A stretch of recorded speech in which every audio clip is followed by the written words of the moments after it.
Sraith Pictiúr a seacht. Obair dhian torthaí maithe san Ardteistiméireacht. Pictiúr a dhian. Sa pictiúr seo feicimid síle in oifig an gharm chóirí. Tá cuarsaí ollscoile á bléacha. Tá simig síle sa cheimic agus tá si ag léirigh eolais maidir le cuarsa in alibh. Dar leis an úsálam mar a chu, ní mór de obair dhian a dhéanamh tá go bhfuil ceithre chéad pointe ag teastáil uí chun an cuarsa a fháil. Pictiúr a dó. I pictiúr a dó feicimid síle agus siobháin i glós na scoile. Taobh hir dóibh, tá beirt mhúcail ag imirt cisfeile. Tugann siobháin cur de híle dul chuig an disco an oíche sin, ach níl fonn ar híle dul tá go bhfuil an numracha obair bhaile aici. Pictiúr a trí.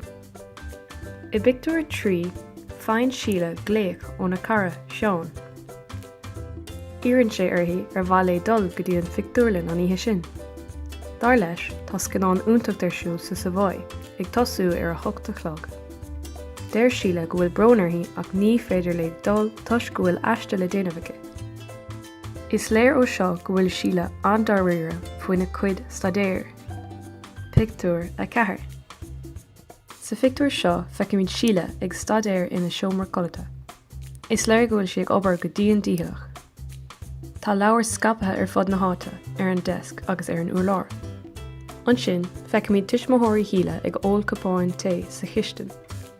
Déir athair híle go bhfuil sé buartha faoi láthair. Dar leis tá sosaigh teastáilúthaí ón stadéir agus ba chóirdaí dul amach san aer uair. Pictiúr a chuaig. Lána dorthaí atá ann.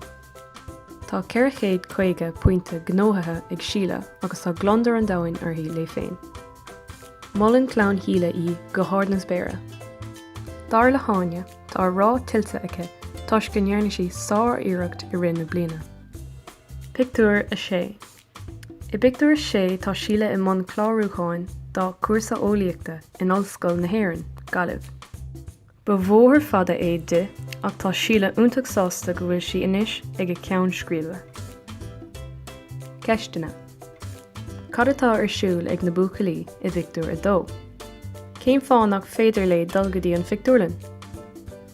Cén chuma atá ar híle i pictiúr a sé?